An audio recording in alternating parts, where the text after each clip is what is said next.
फटाफट। तो good morning, कैसे हैं आप लोग? उम्मीद अच्छे होंगे। कल वाले लेक्चर में आप लोगों ने ध्यान दिया होगा, हमने नॉर्मलिटी से रिलेटेड कुछ चीज़ों को डिस्कस किया था और हमने बताया था कि आगे वाले टॉपिक में हम लोग नॉर्मलिटी के कुछ न्यूमेरिकल डिस्कस करेंगे, प्लस अभी तक हम लोग जो पढ़ चुके हैं miss mole, method of concentration वगैरह वगैरह, हम लोग वो सब भी पढ़ेंगे। तो चलो आज के लेक्चर को कंटिन्यू करते हैं। सब्सक्राइब कीजिए हमारे चैनल को और दबाइए बेल आइकन को, जिससे हमारी केमिस्ट्री की अच्छी वीडियो आपको मिल पाए।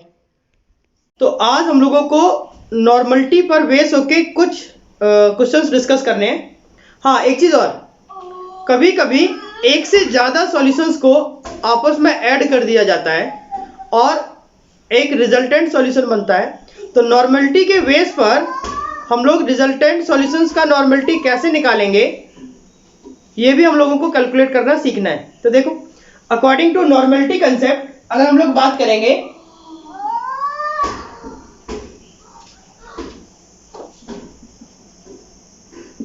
तो हम लोग एक सॉल्यूशन में बात करते हैं, इन a solution.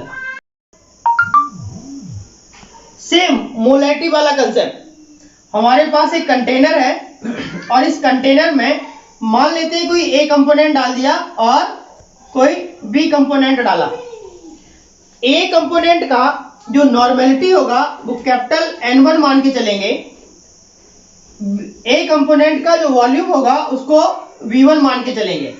Same case B component का नॉर्मलिटी N2 मान के चलेंगे और वॉल्यूम V2 मान के चलेंगे। अगर हम लोग इस रिजल्टेंट सॉल्यूशंस की बात करते हैं तो इसका नॉर्मलिटी N और V मान के चलते हैं। अब हमने मान लिया, क्या माना, कि ये A और B दोनों आपके एसिड हैं। ये दोनों आपके क्या है? एसिड है। और अगर ये दोनों एसिड हैं तो हमारे पास केस नंबर फर्स्ट में एक फॉर्मूला बनेगा कि अगर दो एसिड को आपस में ऐड कर दिया जाए तो नॉर्मलिटी का केस बनेगा N1V1 plus N2V2 equal to NV। It's a result. यहां पर जो कैपिटल V होगा वो V1 प्लस V2 के बराबर होगा अगर क्वेश्चन में गिवन नहीं है तो। लेकिन अगर क्वेश्चन में गिवन है तो उस केस में ये आपका V वही यूज करेंगे जो क्वेश्चन में गिवन होगा। चलो, ये तो बात हो गई कब की? जब हम लोगों ने एसिड और एसिड को ऐड किया। तो जब एसिड और एसिड को ऐड करेंगे तो जो सॉल्यूशन बनेगा वो भी क्या होगा? एसिडिक होगा। सेम केस अब हम लोग केस नंबर सेकंड की बात करते हैं। केस सेकंड, और केस सेकंड में क्या किया? एसिड की जगह हमने क्या डाल दिया? बेस। क्या डाला? बेस। अब अगर दो बेस को आपस में ऐड किया तो जो रिजल्टेंट बनेगा वो भी क्या बनेगा? बेसिक सॉल्यूशन होगा। तो यहां पर भी अगर हम लोग देखें तो अगर हमने मान लिया कि ये एसिड की बजाय क्या है? एसिड की बजाय ये आपका बेस है और ये भी क्या है? ये भी आपका बेस है। तो अब जो फॉर्मूला डेवलप होगा वो बनेगा N1V1 plus N2V2 equal to NV। इसमें भी सेम कंसेप्ट। अगर कैपिटल V क्वेश्चन में गिवन है, आई मीन रिजल्टेंट सॉल्यूशंस का वॉल्यूम क्वेश्चन में गिवन है, देन यू विल यूज। लेकिन अगर वो वैल्यू गिवन नहीं है तो फिर आप दोनों के एडिशंस को ऐड करके उसको यूज कर पाओगे।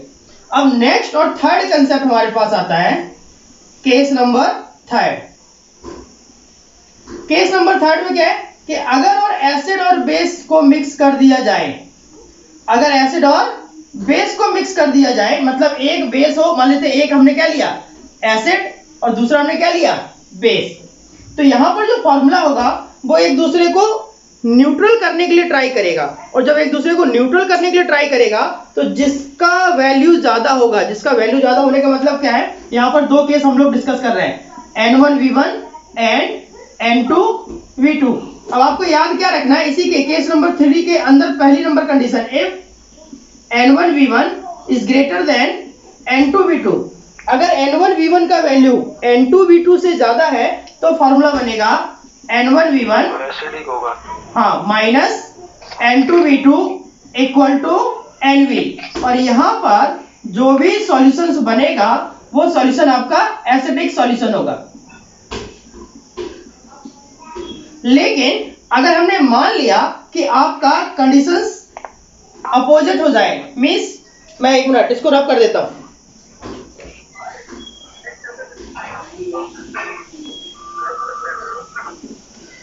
अगर जो है कंडीशन आपकी क्या हो जाए, if N1V1 is less than N2V2, तो फॉर्मूला अब आपका डेवलप होगा N2V2 minus N1V1 equal to NV। और यहां पर अब जो सॉल्यूशन होगा वो अकॉर्डिंग टू कंसेप्ट बेसिक होगा। तो ये तो आपकी केस नंबर 3 की बात हुई। अब हमारे पास एक पॉइंट और बचा जिसको बोलते हैं केस नंबर 4। और केस नंबर 4 में क्या बोला गया कि अगर एक कंटेनर है और उस एक कंटेनर में एक एसिड डाल दिया जाए और एक बेस डाल दिया जाए, और ये एसिड और बेस आपस में न्यूट्रलाइजेशन को शो करना शुरू कर दें। न्यूट्रलाइजेशन को शो करने का मतलब क्या है, एक दूसरे को कंप्लीटली न्यूट्रल कर दे और इक्विलिब्रियम प्रोसीजर मेंटेन करना शुरू कर देते हैं। तो उस केस में अगर एसिड का कंसंट्रेशन N1 और वॉल्यूम V1 है, सेम केस बेस का कंसंट्रेशन N2 और वॉल्यूम V2 है, तो उस कंडीशंस पर अब हमारे पास फॉर्मूला बनेगा N1V1 इक्वल टू N2V2। तो अब हम लोगों को इस फॉर्मूले पर डिस्कशन करना है। तो अभी हम लोगों ने देखा, देखो जरा मैं एक बार फिर से रिवाइज करवा देता हूं। अभी हम लोगों ने देखा कि जब हम लोग दो एसिड लेते हैं और दोनों एसिड को ऐड कर देते हैं, 2 हो या 3 हो, मतलब सेम नेचर के सॉल्यूशंस को हम लोग ऐड कर देंगे। तो अगर हमने 2 एसिड ले लिए और उनका नॉर्मलिटी और वॉल्यूम हमको मालूम है, तो जब हम दोनों एसिड को मिक्स कर देंगे तो उस केस में जो रिजल्टेंट सॉल्यूशन होगा वो भी एसिडिक होगा, और उस रिजल्टेंट सॉल्यूशंस का जो फॉर्मूला बनेगा वो डिपेंड करेगा, जो रिजल्टेंट सॉल्यूशन का कंसंट्रेशन होगा वो डिपेंड करेगा उन दोनों के कंसंट्रेशन के ऊपर। तो हमारे पास एक फॉर्मूला ड्राइव होके आता है N1V1 plus N2V2 equal to NV। Same case यही बात जब हम लोग बेस के लिए करते हैं, तो बेस जब हम 2 बेस को ऐड करेंगे तो जो सॉल्यूशन बनेगा वो भी बेसिक होगा। उस केस में कंडीशंस आपकी सेम एसिडिक के जैसे ही बिहेव करेगी, means N1V1 plus N2V2 equal to NV। लेकिन अगर एक एसिड है और एक बेस है, ध्यान से समझना, अगर एक एसिड है और एक बेस है, एग्जैक्टली वो एक दूसरे को न्यूट्रल करने के लिए ट्राई करेंगे, लेकिन जरूरी नहीं है वो एक दूसरे को न्यूट्रल कर पाए। हमने मान लिया कि एसिड ज्यादा है, अगर एसिड ज्यादा है तो बेस उसको न्यूट्रल करने के लिए ट्राई करेगा, लेकिन वो कंप्लीटली एसिड को न्यूट्रल नहीं कर पाएगा। तो जो सॉल्यूशन होगा वो आपका एसिडिक होगा, और अगर सॉल्यूशन एसिडिक होगा तो उस केस में जो एसिडिक का N और V का मल्टीपल होगा वो ज्यादा होगा। तो हमने मान लिया एसिड आपका N1V1 है और बेस आपका N2V2 है, तो फॉर्मूला डेवलप होगा N1V1 minus N2V2 equal to NV। अब इसका उल्टा ले लेते हैं, अगर बेस ज्यादा है और एसिड कम, तब भी वो एक दूसरे को न्यूट्रल करने के लिए कोशिश करेंगे, लेकिन वो कंप्लीटली न्यूट्रल नहीं कर पाएंगे। तो सॉल्यूशन क्या बनेगा, बेसिक बनेगा। और जब सॉल्यूशन बेसिक बनेगा तो अब फॉर्मूला क्या बनेगा, बेसिकली बेस किसको माना, N2V2 को, और एसिड किसको माना, N1V1 को। तो अभी बेस की क्वांटिटी ज्यादा है, तो उस रिस्पेक्ट में हम लोग बोलेंगे N2V2 minus N1V1 equal to NV। ये तो हो गई एक ही सॉल्यूशन में प्रेजेंट एसिड और बेस के कम और ज्यादा होने का रिजल्टेंट सॉल्यूशंस के ऊपर क्या फर्क पड़ेगा, ये बात हमने अभी आपको समझाई। अब केस ये है कि अगर, ध्यान समझना, अगर दोनों कंपोनेंट्स एक दूसरे को क्या कर देते हैं, न्यूट्रल कर देते हैं, आई मीन जब एसिड को बेस के साथ मिलाएंगे और वो एक दूसरे को न्यूट्रल कर देंगे, और जब वो एक दूसरे को न्यूट्रल कर देंगे तो रिजल्टेंट के ऊपर क्या फर्क पड़ेगा। तो उस केस में जब वो एक दूसरे को न्यूट्रल कर देते हैं तो इक्विलिब्रियम को मेंटेन करने के लिए ट्राई करते रहते हैं और वहां पर प्रोसीजर एक रिवर्सिबल हो जाता है। तो उस कंडीशंस पर एसिड का जो N1V1 होगा और बेसिक का जो N1V1 होगा वो दोनों आपस में इक्वल हो जाएगा, आई मीन जब दोनों की कंसंट्रेशन बराबर होगी तब दोनों एक दूसरे को न्यूट्रल कर लेंगे। तो हम लोग ऐसे कह सकते हैं, वहां पर एक नया फॉर्मूला डेवलप हो जाता है N1V1 इक्वल टू N2V2। तो यहां पर अभी हम लोगों ने 4 फॉर्मूले पर डिस्कशन किया। सबसे पहले for acid plus acid N1V1 plus N2V2 equal to NV। Next for basic solution N1V1 plus N2V2 equal to NV। अब थर्ड केस, जब एसिड की वैल्यू ज्यादा है और बेस की वैल्यू कम है तो सॉल्यूशन बनेगा एसिडिक। तो वहां पर फॉर्मूला क्या बनेगा, N1V1 minus N2V2 equal to NV। अब अगले केस में क्या किया गया, बेस को ज्यादा ऐड कर दिया गया, एसिड को कम। तो अब फॉर्मूला क्या बनेगा, N2V2 minus N1V1 equal to NV। और एक चीज हमेशा याद रखना, जब हम लोग V की बात करते हैं, आई मीन रिजल्टेंट सॉल्यूशंस के वॉल्यूम की बात करते हैं, तो वहां पर अगर क्वेश्चन में कंडीशन गिवन है total volume of the solutions after addition of acid और बेस, तो उस केस में आपको वो टोटल वॉल्यूम लेना होगा। लेकिन अगर, समझना ध्यान से, अगर आपके पास वो कैपिटल वॉल्यूम आई मीन रिजल्टेंट सॉल्यूशंस का रिजल्ट आपको नहीं दिया गया है और फिर कंसंट्रेशन पूछा है, तो जो कैपिटल V का वैल्यू होगा वो V1 प्लस V2 के बराबर होगा। लेकिन एक चीज और याद रखनी है, अगर कंसंट्रेशन दिया और वॉल्यूम पूछा गया है तो फिर हमें प्रॉपर कैलकुलेट करके कैपिटल वॉल्यूम की वैल्यू निकालनी पड़ेगी। उस टाइम हम V1 प्लस V2 नहीं ले सकते। तो ये इस तरीके से आपको क्वेश्चंस को सॉल्व करना है। अब लास्ट पॉइंट, जब एसिड और बेस को ऐड किया जाएगा तो एक दूसरे को अगर न्यूट्रल कर लेंगे और जब न्यूट्रलाइजेशन का केस आएगा तो वहां पर अब फॉर्मूला बनेगा N1V1 इक्वल टू N2V2। ये तो हमने आपको कुछ जनरल चीजें डिस्कस की। हम लोग एक चीज हमेशा याद रखना, अभी हम लोग जो पढ़ रहे हैं वो एक सीक्वेंस वाइज पैटर्न्स पे पढ़ रहे हैं। हम आपको इसी चैप्टर का एडिशनल इंफॉर्मेशन भी बताएंगे। अब एडिशनल इंफॉर्मेशन क्या है, होता क्या है, एडिशनल इंफॉर्मेशन को समझने के लिए आई मीन थोड़ा सा ऐसे कह सकते हैं अपर लेवल, तो अपर लेवल को समझने के लिए कुछ चीजें बेसिक बहुत अच्छे से क्लियर होनी चाहिए। इसलिए मैं अभी आपको एक लेवल तक लेके आ रहा हूं अच्छे से पढ़ा के। उसके बाद फिर हम इसकी और हायर बातों पर भी डिस्कस करेंगे। उसको मैंने एक नाम दे दिया एडिशनल इंफॉर्मेशन। तो एडिशनल इंफॉर्मेशन जब आप लोग पढ़ लेंगे तो उस केस में आपको एकदम ऐसे कमांड लगेगा। ठीक है, तो अभी हम लोग सारी चीजें बेसिक लेवल से टॉप लेवल तक सीखने के लिए ट्राई कर रहे हैं। तो एक चीज समझ लो, अभी तक के लेक्चर में हमने आपको मोल्स पढ़ा दिया और मोल्स का बेसिक लेवल तक सारा बता दिया, है ना। कुछ एक्स्ट्रा इंफॉर्मेशन होती है वो हम अभी और बताएंगे। नेक्स्ट हम लोगों ने आपको पढ़ाया मेथड ऑफ कंसंट्रेशन। अब मेथड ऑफ कंसंट्रेशन में भी हमने आपको बहुत सारी चीजें बताई, लेकिन कल जब हम लोग एक कंसेप्ट पढ़ रहे थे इक्विवेलेंट मास, तो आप लोगों ने ध्यान दिया होगा, मैंने आपको कहा नॉर्मलिटी में यहाँ पर जितने कंसंट्रेशन जितने इक्विवेलेंट कंसेप्ट की जरूरत पड़ेगी मैं आपको डिक्टेट करके बता रहा हूँ, आपको मैं अच्छे से समझा रहा हूँ। लेकिन होता क्या है, जब हम लोग इसी चैप्टर में टाइट्रेशन की बात करते हैं तो टाइट्रेशन के फैक्टर में इक्विवेलेंट मास के बारे में फिर से बात की जाएगी और वहां पर इक्विवेलेंट मास थोड़ा सा डिफरेंट हो जाता है, आई मीन थोड़ा सा लॉजिक बदल जाता है एक रिएक्शंस के बेस पर। तो रिएक्शन के बेस पर इक्विवेलेंट मास क्या होता है हम लोग वो भी समझेंगे, एन फैक्टर हम लोग फिर से समझेंगे। तो आप लोग बिल्कुल भी कंफ्यूज नहीं होना, हम लोग सारी चीजों को बेसिक टू हायर लेवल पढ़ते चले जा रहे हैं, जिसमें आपको एग्जाम सॉल्व करने में भी कोई प्रॉब्लम नहीं आएगी। आप अंडर टाइमिंग अपना क्वेश्चन पेपर भी सॉल्व कर लेंगे। तो आज हम लोगों को इस लेक्चर में अभी हम लोगों ने जो भी चीजें पढ़ी, मतलब मोल से रिलेटेड कुछ न्यूमेरिकल भी किए। नेक्स्ट हमने आपको कंसंट्रेशन बताया, कंसंट्रेशन से रिलेटेड भी कुछ न्यूमेरिकल किए। तो अभी हम लोगों को इन्हीं दोनों सब टॉपिक पर डिपेंडेबल होके कुछ न्यूमेरिकल सॉल्व करने हैं। ठीक है, तो उन न्यूमेरिकल से हमारा कंसेप्ट और भी स्ट्रांग हो जाएगा। तो देखो, हाँ बेटा चलो देखो, सब लोग इधर ध्यान दो। अभी हम लोगों ने जितने भी टॉपिक पढ़े, मोल्स हो, मेथड ऑफ कंसंट्रेशन हो या कोई भी अदर पोर्शन हो, अभी हमें उन्हीं से रिलेटेड न्यूमेरिकल को डिस्कशन करना है। और हाँ, एक चीज याद रखना, अच्छे से समझते चलना, जहां भी आपको डाउट्स लगे हैंड रेज करना, मैं आपको अनम्यूट कर दूंगा तो हम लोग बात कर लेंगे। ठीक है, चलो देखो, हमारे पास एक छोटा सा क्वेश्चन है और इस क्वेश्चन में बोला गया है calculate the mass and charge, calculate the mass and charge of 1 mole of electron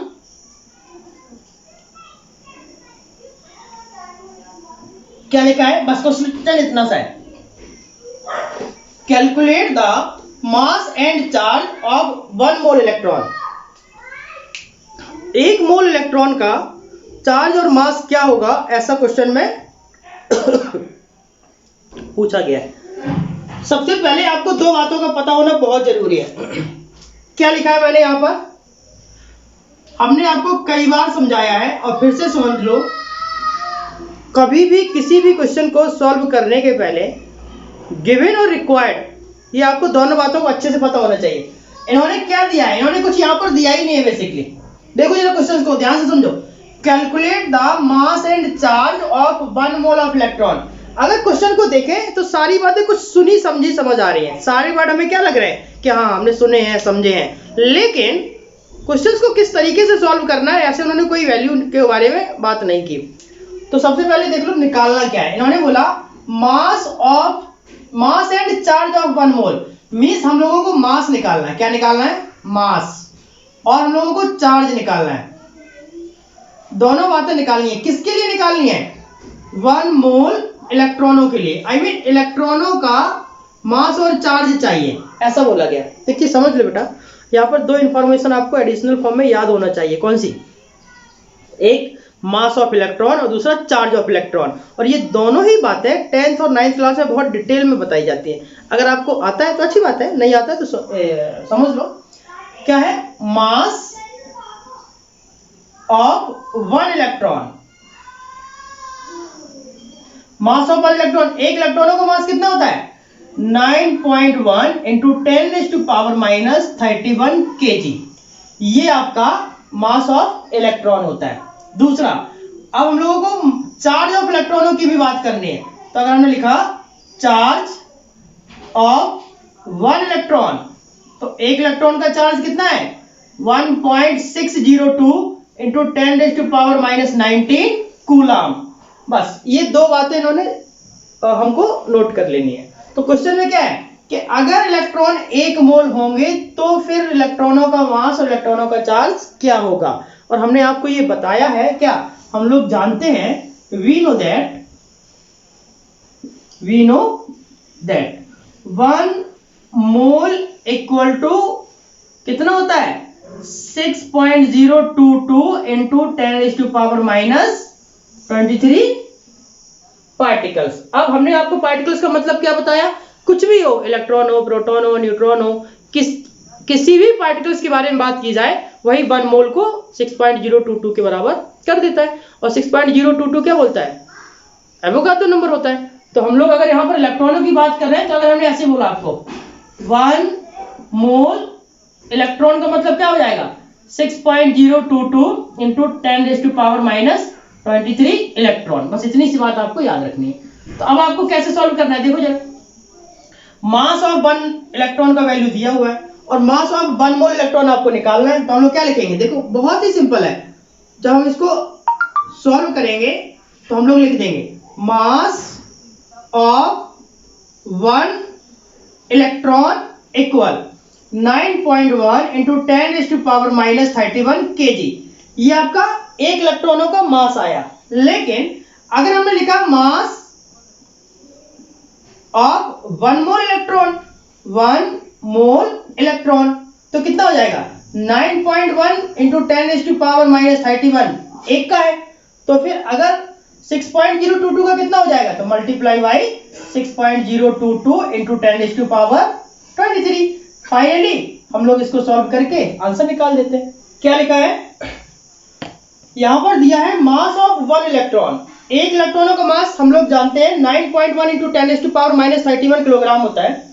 और हमसे पूछा गया 1 मोल इलेक्ट्रॉन का, और हम लोग जानते हैं 1 मोल का मतलब क्या होता है, 6.022 इंटू 10⁻23। बेसिकली ये जो 1 मोल का वैल्यू है, ये भी किसी तरीके के कैलकुलेशन से निकाला जाता है। इसकी क्वेश्चन सॉल्व करने में या कहीं पर कोई जरूरत नहीं पड़ती, इसलिए मैंने आपको ये निकलता कैसे है ये नहीं बताया। लेकिन इन फ्यूचर मैं आपको डेफिनेटली बताऊंगा कि ये 1 मोल इक्वल टू 6.022 इंटू 10⁻23 कैसे निकाला गया। ये माइनस नहीं बेटा, पॉजिटिव है।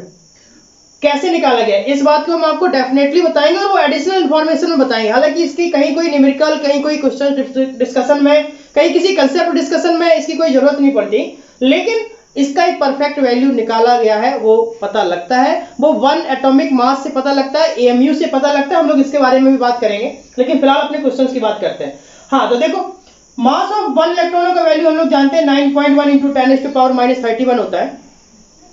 तो अगर 1 मोल इलेक्ट्रॉनों की बात की जाए तो कितना हो जाएगा 9.1 का इंटू 10⁻⁻31, ये तो मास ऑफ इलेक्ट्रॉन है।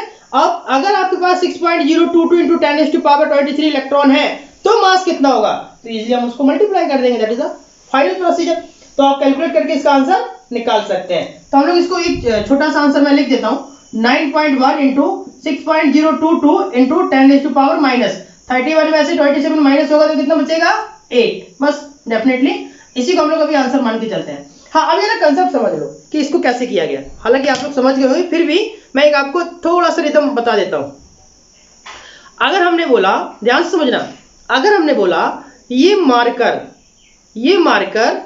20 रुपए का है, ऐसे समझ लेते हैं, ये मार्कर 20 रुपए का है, तो ऐसे 4 मार्कर कितने रुपए के होंगे, तो हम लोग क्या करेंगे 20 multiply by 4, finally 80। Same case उन्होंने बोला है ना। अब इसको जरा मास के रिस्पेक्ट में देखते हैं। हमने माना कि ये एक मार्कर 10 ग्राम का है, तो ये 2 मार्कर कितने के होंगे 20 ग्राम के, 3 मार्कर कितने होंगे 30 ग्राम के, 4 मार्कर कितने होंगे 40 ग्राम, वेट बढ़ता जा रहा है ना। सेम केस, अगर 1 मोल का मास 9.1 इंटू 10⁻⁻31 है तो 1 मोल इलेक्ट्रॉनों का मास कितना होगा, तो 1 मोल में जितने पार्टिकल्स होते हैं उसका मल्टीप्लाई कर देंगे, फाइनली आंसर आ जाएगा। तो ये आपका सिंपल मेथड था, ठीक है। चलो अब लोग आप इसके नेक्स्ट पॉइंट की बात करते हैं। अब नेक्स्ट पॉइंट में जो बात की गई उसमें क्या बोला गया वो भी समझ लो। नेक्स्ट पॉइंट में बात की गई है चार्ज की। इन्होंने बोला 1 मोल इलेक्ट्रॉनों का चार्ज क्या होगा। तो यहां पर मोल में 2 बातों के बारे में डिस्कशन किया गया, एक तो मास और दूसरा चार्ज। तो जैसा हम लोगों ने देखा कि अगर 1 इलेक्ट्रॉनों का मास हमें मालूम है तो हम लोग 6.022 इंटू 10⁻23 को कितना मास डेवलप होगा वो बता सकते हैं। वैसे ही उसी को केमिस्ट्री लैंग्वेज में क्या बोल दिया गया कि अगर 1 इलेक्ट्रॉनों का मास 9.1 इंटू 10⁻31 है तो 1 मोल का कितना होगा, सिंपल 1 मोल का वैल्यू हम लोग मल्टीप्लाई कर देते हैं। अब बारी आती है चार्ज की। अब इन्होंने बोला 1 मोल इलेक्ट्रॉनों का चार्ज कितना होगा। तो हम लोग 1 मोल इलेक्ट्रॉनों की चार्ज की बात करते हैं तो हम सभी लोग जानते हैं 1 इलेक्ट्रॉनों का चार्ज कितना होता है, charge of 1 electron equal to 1.602 into 10⁻⁻19 coulomb.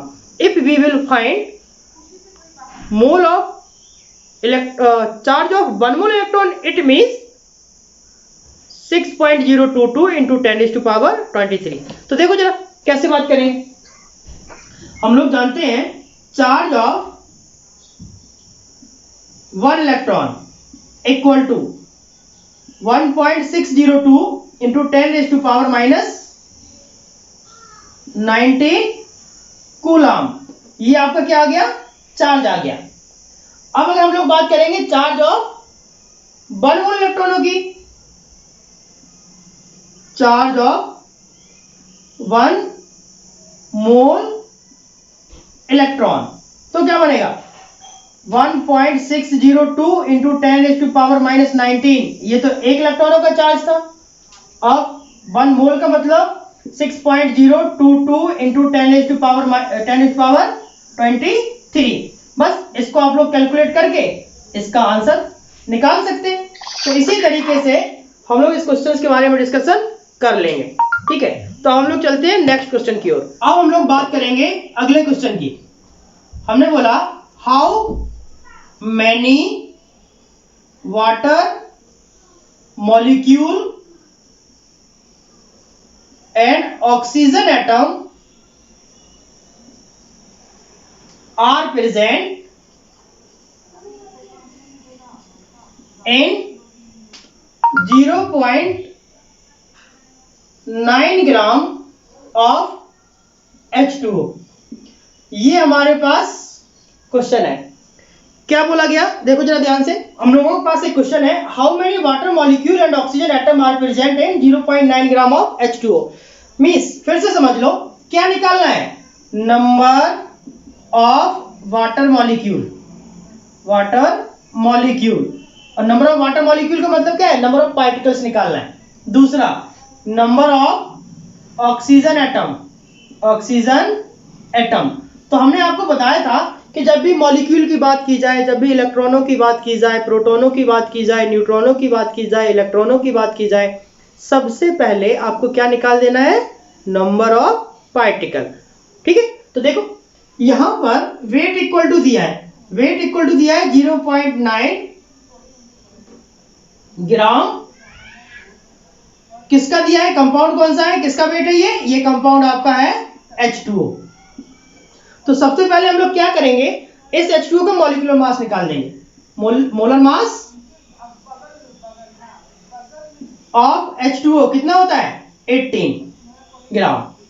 इसी को हम लोग 18 AMU भी लिखते हैं। तो हमें निकालना क्या है, नंबर, हमने आपको बोला नंबर ऑफ पार्टिकल्स पहले निकाल दो, उसके बाद हम लोग बाकी चीजों की बात करेंगे। तो हमें नंबर ऑफ पार्टिकल्स निकालना है। हम लोग जानते हैं, we know that mole equal number of particles divided by molar mass, sorry number of particles divided by Avogadro number, और अभी हम उसको Na लिख लेते हैं।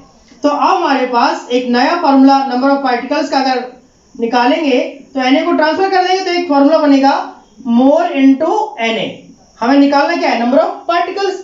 लेकिन नंबर ऑफ पार्टिकल्स को निकालने के लिए मोल का पता होना बहुत जरूरी है, और मोल तो यहाँ गिवन ही नहीं है। लेकिन हम लोग जानते हैं मोल इक्वल टू क्या होता है, मोल इक्वल होता है वेट अपॉन मोलर मास। तो इसका हम लोग फॉर्मूला यहाँ अप्लाई कर देंगे, तो क्या बनेगा, wait upon molar mass into Na। अब देख लो मोल, यहाँ पर वेट गिवन है, कितना गिवन है, वेट आपका दिया है 0.9 डिवाइडेड बाई मोलर मास कितना है H2O का 18 डिवाइडेड बाई 18 इनटू Na। अगर हम लोग यहाँ पर सॉल्व करेंगे तो हमें रिसीविंग होगी, कितना आएगा, 0.1 अपॉन 2 इंटू Na। इसको हम लोग ऐसे लिख लेंगे 1 अपॉन 20 इंटू Na। अगर आप इसको कैलकुलेट करोगे 0.05 Na। ये आपके क्या आ गए, ये आपका आया नंबर ऑफ पार्टिकल्स, कितना आ गया 0.05 Na। It's a number of particle. अब इसी क्वेश्चन में क्या पूछा है, नंबर ऑफ मॉलिक्यूल। तो हमने आपको बोला जितने पार्टिकल्स होते हैं वही मॉलिक्यूल होते हैं। तो हम लोग अब लिख सकते हैं number of molecule equal to कितना हो जाएगा, number of particles mean 0.05 Na। अब बात की गई किसकी, ऑक्सीजन एटम की। तो ऑक्सीजन एटम कितने हैं H2O में, 1। तो अगर ऑक्सीजन एटम 1 है तो नंबर ऑफ ऑक्सीजन एटम कितना होगा, किसमें, इन 0.9 ग्राम H2O में। तो उसमें भी हम लोग क्या करेंगे, number of oxygen atom equal to number of particles 0.05 Na into molecules into number of oxygen. अब H2O नंबर ऑफ ऑक्सीजन कितना है 1, तो हम लोग क्या करेंगे मल्टीप्लाई बाय 1, तो कितना आ गया 0.05 Na। ठीक है, लेकिन एक चीज और समझ ली बेटा, यहां पर ऑक्सीजन की बात की गई तो आंसर ये आया। अगर हाइड्रोजन की बात की जाती तो क्या करते, तो हम लोग लिख देते number of hydrogen atom equal to, अब H2 में हाइड्रोजन एटम कितने हैं 2, तो हम लोग क्या करेंगे 0.05 Na, ये तो पार्टिकल हो गया, मल्टीप्लाई बाई 2 मतलब क्यों, क्योंकि ऑक्सीजन हाइड्रोजन है, तो 5 2 10, फाइनली 0.1 Na। तो इस तरीके से हम लोग इन क्वेश्चंस को भी सॉल्व कर सकते हैं। उम्मीद है समझ आ गया होगा आपको। फटाफट इसका स्क्रीनशॉट ले लो और फिर हम लोग चलते हैं अगले क्वेश्चन पर। कुछ बच्चों को देखने लगे।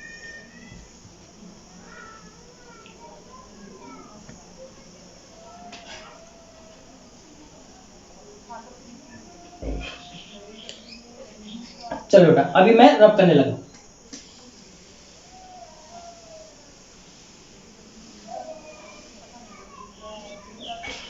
अब क्या है आगे देखो, अब हमारे पास अगला क्वेश्चन है, what is the mass of 3.011 into 10 raised to power 22 molecule of ammonia, ऐसे लिखा है। What is the mass of 3.011 into 10 raised to power 22 molecule of ammonia. हमें इसमें क्या निकालना है? मास निकालना है। तो देखो जरा कैसे करेंगे। सबसे पहले नंबर ऑफ पार्टिकल्स दिए हैं, number of molecule he number of particles होता है, तो 3.011 into 10 raised to power 22 ये गिवन है। कंपाउंड कौन सा दिया है? कंपाउंड आपके पास अमोनिया की बात चल रही है। पूछा क्या गया है आपसे? मास पूछा गया है। मास का मतलब वेट पूछा गया है, तो आपको जरूरत पड़ेगी इसके मोलर मास की। तो अगर हमने लिखा मोलर मास ऑफ NH3 का मोलर मास 17 निकलता है बेटा। कैसे निकलेगा देखो जरा। नाइट्रोजन का 14 प्लस 3 इंटू हाइड्रोजन का 1, तो 14 प्लस 3 फाइनली 17। अब आपको निकालना है मोल। पार्टिकल्स दिए हैं तो हम लोग दो फॉर्मूले जानते हैं। कौन कौन से? हम लोग जानते हैं, we know that mole equal weight upon molar mass. और वेट कौन सा? गिवन, लेकिन गिवन तो है ही नहीं, इट मींस हमें वही निकालना है। तो फिर अब क्या होगा? नाउ वेट इक्वल क्या हो जाएगा? मोल इनटू मोलर मास। अब हम लोग फिर से बात करेंगे मोल की, तो मोल तो यहां पर नहीं है बट नंबर ऑफ पार्टिकल्स है, तो हम लोग फिर से लिख देंगे क्या? If mole equal number of particles divided by Na, इसका वैल्यू यहां डाल देंगे।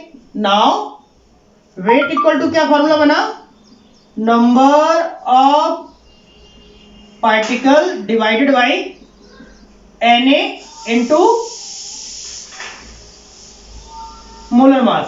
तो नंबर ऑफ पार्टिकल्स गिवन है 3.011 into 10 raised to power 22 into molar mass कितना है? अमोनिया का molecular mass 17 divided by Na का वैल्यू कितना होता है? 6.022 इंटू 10 raised to power 23। तो ये इससे 2 टाइम जाएगा, ये 22 से 23 कैंसिल हो जाएगा, तो क्या बनेगा? 17/2 इंटू 10। तो हम लोग इसको डिवाइड कर देंगे, कितना बनेगा? 2 8 जा 16, 0.5/10 फाइनली 0.85 ग्राम। ये आपका अमोनिया का वेट आ गया अगर ammonia 3.011 into 10 raised to power 22 molecule को डेवलप कर रहा है। तो इस तरीके से हम ये क्वेश्चन कर लेंगे। हालांकि इस क्वेश्चन बहुत इजी था, लेकिन फिर भी हमें चीज़ों को बहुत अच्छे से अपने दिमाग में फिट कर लेना है और धीमे धीमे अपने नेक्स्ट टारगेट की ओर बढ़ना है। तो अभी हम लोग धीमे धीमे बहुत ही अपर लेवल तक जाएंगे, लेकिन ये बेसिक पॉइंट्स आपको क्लियर होने बहुत जरूरी है। तो नोट कर लो, फिर हम लोग अगले क्वेश्चन पर चलते हैं। अब अगला क्वेश्चन है, और इस तरीके का क्वेश्चन हम डिटो करवा चुके हैं। आप लोग ट्राई करिए, पॉज कर लेना पहले, देखो जरा। From 200 milligram of CO2, 200 milligram of CO2 में से 10 raised to power 21 molecules remove कर दिए गए। मतलब from 200 milligram of CO2 10 raised to power 21 molecules are remove. ये क्वेश्चन है। अब उन्होंने बोला how many moles of CO2 left. बस ऐसे क्वेश्चन है। क्वेश्चन बहुत इजी है, बशर्ते अब आपको सारी चीजों को अच्छे से स्टेप बाय सॉल्व करना है। क्या दिया है? 200 मिलीग्राम ऑफ CO2 दिया है, मतलब वेट ऑफ CO2 कितना दिया है? 200 मिलीग्राम। दूसरा क्या दिया है? नंबर ऑफ मॉलिक्यूल दिए हैं, number of molecule 10 raised to power 21 molecule दिए हैं, और आपसे ये पूछा गया है कि मोल कितना बचेगा। बस क्वेश्चन समझो। जैसे ऐसे इन्होंने क्या बोला इस समय, जैसे ये मार्कर है, ठीक है बेटा, ये मार्कर है। मैंने बोला ये मार्कर 10 ग्राम का है। कितना? 10 ग्राम का। और बोला ये कैप 2 ग्राम का है, ठीक है। तो अगर हम इस मार्कर में से ये कैप हटा देते हैं तो अब इस मार्कर का वेट कितना बचेगा? आंसर क्या होगा? 8 ग्राम। क्यों? क्योंकि टोटल 10 का था तो निकाल दिया, ये 2 का ही तो है, तो बचा कितना? 8। Same case. हाँ, इसी तरीके से क्वेश्चंस को मोल और पार्टिकल्स के रिस्पेक्ट में आपको बताना है। तो सबसे पहले रिक्वायर्ड क्या है? देखो, रिक्वायर्ड है मोल। रिक्वायर्ड क्या है? मोल। और बाकी का कौन से कंसेप्ट में यूनिट में दिया है? ये मिलीग्राम में दिया है। और यहाँ पर नंबर ऑफ पार्टिकल्स दिए हैं, निकालना मोल है। मींस इन दोनों को पहले मोल में कन्वर्ट करना पड़ेगा, after that you can receive remaining moles. तो कैसे निकालोगे? सबसे पहले आपको क्या करना है, देखो स्टेप वाइज। सबसे पहले स्टेप फर्स्ट में हम लोग क्या करेंगे, ये जो वेट ऑफ CO2 दिया है, वेट ऑफ CO2 कितना दिया है? 200 ग्राम, 200 मिलीग्राम। मिलीग्राम को ग्राम में कन्वर्ट कर देंगे। कैसे? 200 मल्टीप्लाई बाई 10⁻³ ग्राम। ये आपका हो गया, मिलीग्राम को ग्राम में कन्वर्ट कर दिया। अब बारी आती है मोलर मास की। तो मोलर मास ऑफ CO2 कितना होगा? 44। कार्बन का 12 यहां निकाल देता हूं, कार्बन का 12 प्लस 2 इंटू 60, तो 12 प्लस 32, फाइनली 44। वही मैंने लिखा।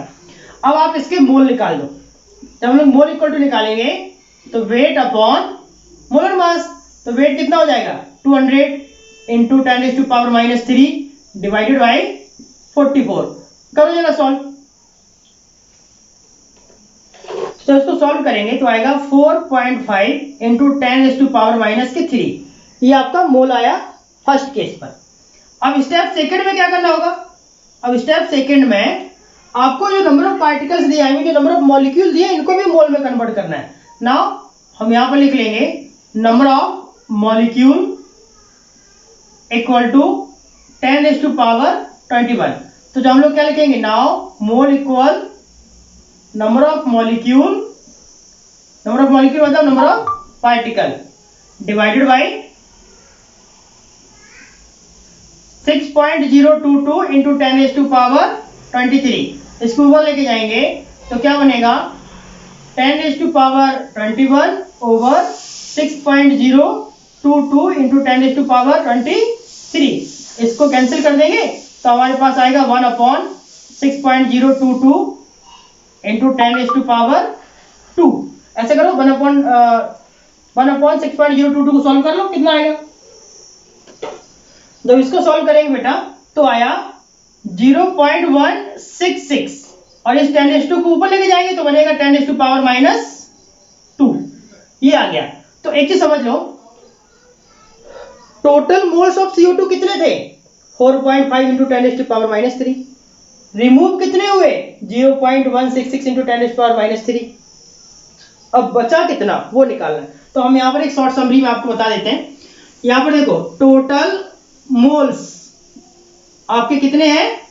4.5 इंटू 10⁻³ रिमूव्ड मोल कितने हैं? रिमूव्ड मोल 0.166 इंटू 10⁻²। इसको हमें इसमें 10⁻³ यहाँ है, 10⁻² इधर है, तो हम दोनों को सेम रेंज में कन्वर्ट कर दो। तो क्या हम इसको ऐसे लिख सकते हैं? 1.66 इंटू 10⁻³। तो ये आपके हो गए रिमूव्ड मोल। अब पूछा क्या गया है? रिमेन्स मोल। तो हम लोग क्या करेंगे? जब हम लोग रिमेन्स मोल की बात करेंगे, remains mole equal to total mole minus removed mole. ये आपका स्टेप नंबर 3 चल रहा था, ठीक है बेटा, स्टेप 3। तो देखो टोटल मोल कितना है? 4.5 इंटू 10⁻³ माइनस रिमूव्ड मोल कितना है? 1.66 इंटू 10⁻³ 10⁻³ कॉमन ले लेंगे तो क्या बनेगा? 4.5 माइनस 1.66 को 67 लिख लेते, ठीक है बस। अब सॉल्व कर लो। 4.5 में से 1.7 माइनस करोगे कितना आएगा? इसको 15 मान लो, 7 जाएगा तो 8 और यहाँ पर हो जाएगा 2, मतलब 2.8 इंटू 10⁻³ ये आपके पास इतने मोल बचे। अगर 200 मिलीग्राम CO2 में से 10⁻21 मॉलिक्यूल्स रिमूव कर देते हैं तो आपके पास टोटल कितने मोल्स बचेंगे? 2.8 इंटू 10⁻³ क्वेश्चन अच्छा था, समझ आ गया होगा। एक बार इसको स्क्रीनशॉट ले लो, फिर हम लोग आगे चलते हैं। चलो तो अभी हम लोग अगले क्वेश्चन पर चलते हैं। अब देखो जरा, अब अगला क्वेश्चन क्या है?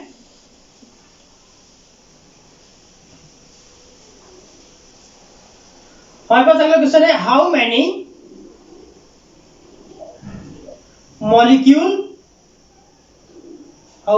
Molecules and oxygen atom is present in 5.6 liter of oxygen at NTP। देखो बेटा, अब इस क्वेश्चन में थोड़ा सा मैंने क्वेश्चंस के लेवल को चेंज किया। क्या लिखा है? How many molecules and oxygen atom is present, are present भी लिख सकते हो मॉलिक्यूल्स के बेस पर, in 5.6 litre of oxygen at NTP. तो ये जो एनटीपी है, बस इस बात का याद रखना है। मैंने आपको कई बार एनटीपी के बारे में स्पेशली फोकस किया है। तो देखो जरा क्या गिवन है वो समझ लो। यहां मैं गिवन लिख देता हूं। यहां पर गिवन में आपको दिया है वॉल्यूम ऑफ ऑक्सीजन। ऑक्सीजन के वॉल्यूम की बात चल रही है, मतलब ऑक्सीजन गैस की बात चल रही है। मींस O2 कितना दिया है? 5.6 लीटर। पूछा क्या गया है? नंबर ऑफ मॉलिक्यूल पूछा गया है। अब बात करेंगे ऑक्सीजन एटम की, और हमसे पूछा गया है नंबर ऑफ ऑक्सीजन एटम। बस इतना दिया है। तो एक चीज समझ लो, अगर वॉल्यूम दिया है तो वॉल्यूम से सबसे पहले हम लोग मोल निकालेंगे, मोल के बाद हम लोग नंबर ऑफ पार्टिकल्स निकालेंगे, नंबर ऑफ पार्टिकल्स के बाद हम लोग एटम निकालेंगे। तो देखो जरा, यहां पर हम लोग जानते हैं, we know that mole equal volume upon 22.4 litre at NTP. NTP भी हो या एसटीपी पर हो, दोनों को हम लोग सेम फॉर्मूला अप्लाई करते हैं। तो वॉल्यूम गिवन है 5.6 अपॉन 22.4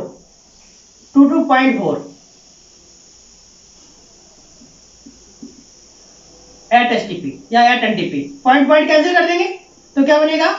56 अपॉन 224। 56 4 जा होता है 224, तो क्या होगा? 1/4। फाइनली 0.25। तो आपके मोल का वैल्यू कितना आ गया? 0.25। ये आपका मोल आया। अब बारी आती है किसकी? मॉलिक्यूल की। तो हम लोग फिर से जानते हैं, we know that mole equal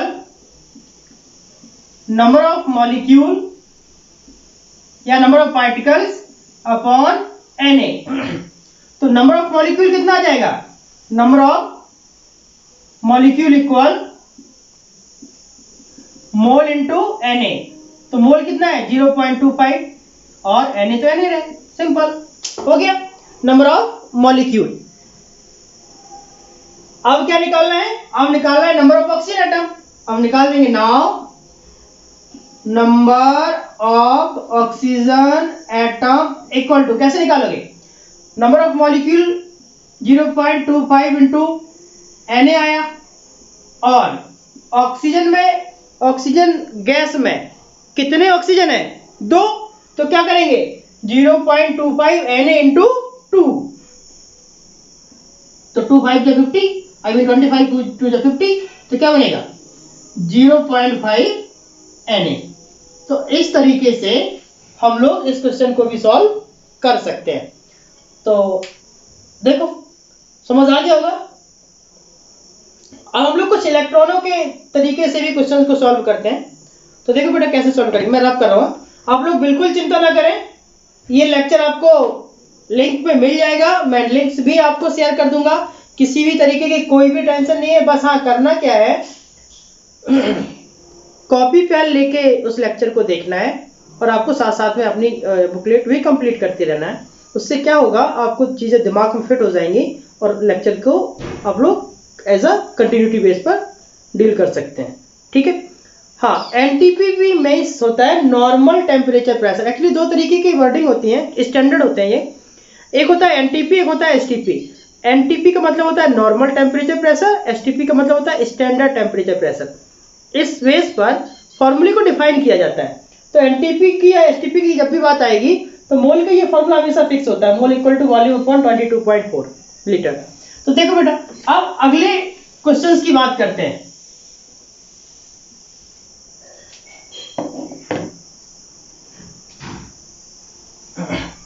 देखो, अब हमारे पास अगला क्वेश्चन है, अब कुछ इलेक्ट्रॉनों और प्रोटॉनों की बात करते हैं। How many electron and proton are present in 1.6 gram methane. 1.6 gram methane में नंबर ऑफ इलेक्ट्रॉन और प्रोटॉन कितने होंगे, इस बात का पता लगाने के लिए आपको सबसे पहले नंबर ऑफ पार्टिकल्स निकालना होगा। After that we can calculate electrons. तो देखो बेटा, सबसे पहले हम इसको सॉल्व करेंगे तो वेट यहां पर कितना दिया है, 1.6 ग्राम। कंपाउंड आपका कौन सा दिया है, मेथेन। मोलर मास कितना होता है मेथेन का, मेथेन का फॉर्मूला क्या होता है, मेथेन का फॉर्मूला होता है CH4। जब मोलर मास निकालते हैं तो निकलता है 16। कैसे, देखो, कार्बन का 12 प्लस 4 इंटू हाइड्रोजन का 1, सबको कैलकुलेट करोगे कितना आएगा, 16। तो अब क्या आया, सबसे पहले हमें नंबर ऑफ पार्टिकल्स निकालना है। तो हम लोग जानते हैं नंबर ऑफ पार्टिकल्स निकालने के लिए क्या फॉर्मूला होता है, we know that number of particles equal mole into Na, और मोल इक्वल टू क्या होता है, weight upon molar mass into Na। तो वेट का वैल्यू कितना हो जाएगा, 1.6, मोलर मास कितना है 16 इंटू Na, कैलकुलेट करेंगे 0.1 Na। ये आपका नंबर ऑफ पार्टिकल्स आया। अब चूंकि हमें नंबर ऑफ पार्टिकल्स नहीं निकालना, हमको निकालना नंबर ऑफ इलेक्ट्रॉन्स, है ना। तो देखो जरा, नंबर ऑफ इलेक्ट्रॉन्स निकालने का तरीका क्या है, number of electron equal to ये जो नंबर ऑफ पार्टिकल है 0.1 Na, इसके साथ CH4 में कितने इलेक्ट्रॉन प्रेजेंट हैं उनका मल्टीप्लाई करना है। तो जब हम लोग CH4 में नंबर ऑफ इलेक्ट्रॉनों की बात करेंगे, number of electron in CH4, carbon में इलेक्ट्रॉन कितने होते हैं, कार्बन के इलेक्ट्रॉन होते हैं 6 प्लस 4 इंटू हाइड्रोजन का इलेक्ट्रॉन 1, तो कितना आ जाएगा 6 प्लस 4 इक्वल टू 10, तो मल्टीप्लाई बाई 10।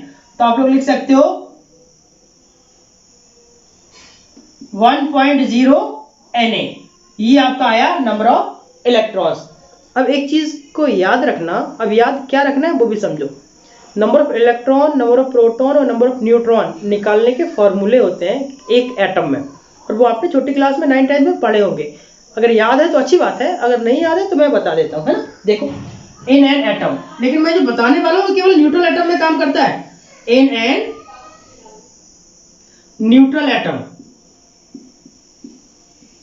न्यूट्रल एटम मतलब समझ रहे हो, उसके ऊपर प्लस माइनस चार्ज नहीं होना चाहिए। एक फॉर्मूला होता है, number of electron equal to number of proton equal to atomic number.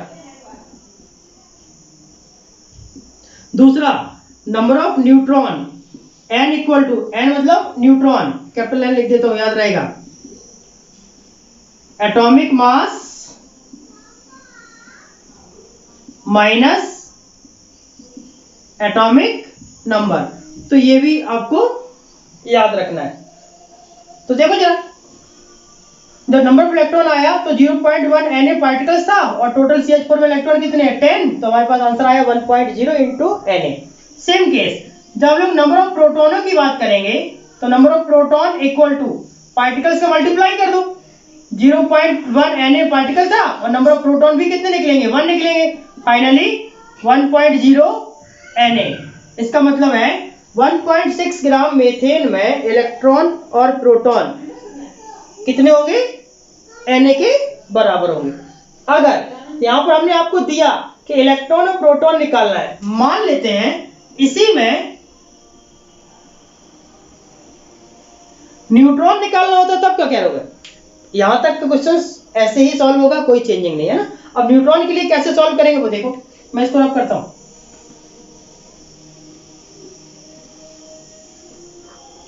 सबसे पहले CH4 में न्यूट्रॉन कितने होते हैं हम निकाल देंगे, number of neutron in CH4। कैसे करोगे, neutron of carbon, neutron of carbon plus oxygen कितने हैं, सॉरी हाइड्रोजन कितने हैं, 4, तो 4 इंटू न्यूट्रॉन ऑफ हाइड्रोजन, ऐसे लेना है। तो कार्बन का न्यूट्रॉन कितना होता है, देखो जरा, हमने क्या बोला, कार्बन का एटॉमिक नंबर होता है 6, एटॉमिक मास होता है 12। न्यूट्रॉन निकालने का तरीका क्या है, atomic mass minus atomic number कितना आ जाएगा, 6। तो कार्बन का न्यूट्रॉन कितना आ गया, 6 प्लस 4 इंटू, अब बारी आती है हाइड्रोजन के न्यूट्रॉन की। तो हाइड्रोजन का सिंबल क्या होता है, 1H1। इसको सॉल्व करेंगे कितना आएगा, 1 माइनस 1 मतलब 0। इसका मतलब है न्यूट्रॉन ऑफ हाइड्रोजन कितना आ गया, 0। तो ये दोनों रफ वैल्यू थी, ठीक है। तो हमने यहां पर न्यूट्रॉन ऑफ हाइड्रोजन कितना रख दिया, 0। और जब इसको हम लोग सॉल्व करेंगे तो कितना आएगा, 6। तो नंबर ऑफ न्यूट्रॉन कितने आए CH4 में, 6। तो अगर हम लोग टोटल न्यूट्रॉनों की बात करते हैं, टोटल न्यूट्रॉन मतलब 1.6 ग्राम मीथेन में न्यूट्रॉन कितने होंगे, ये तो 1 मोल में हुए। तो क्या हुआ, नंबर ऑफ पार्टिकल्स कितना था, 0.1 Na और न्यूट्रॉन कितने हैं, 6। तो फाइनली 0.6 Na। तो ये आपका आंसर आ गया। उम्मीद है समझ आ गया होगा। तो देखो जरा, हाँ बेटा, तो अभी हम लोगों ने आज मोल से रिलेटेड कुछ क्वेश्चंस किए, छोटे छोटे लेवल्स को ऊपर बढ़ाया। हम और भी ऐसे बहुत सारे क्वेश्चंस की प्रैक्टिस करेंगे जब तक आपको एकदम सारी चीज़ें क्लियर ना हो जाए। उम्मीद होगी ये सारे क्वेश्चंस आपको समझ आ गए होंगे। अभी हम लोग और भी बहुत सारे अच्छे अच्छे क्वेश्चंस करेंगे। चलो अब मिलते हैं अगले लेक्चर में। ओके बेटा, बाय।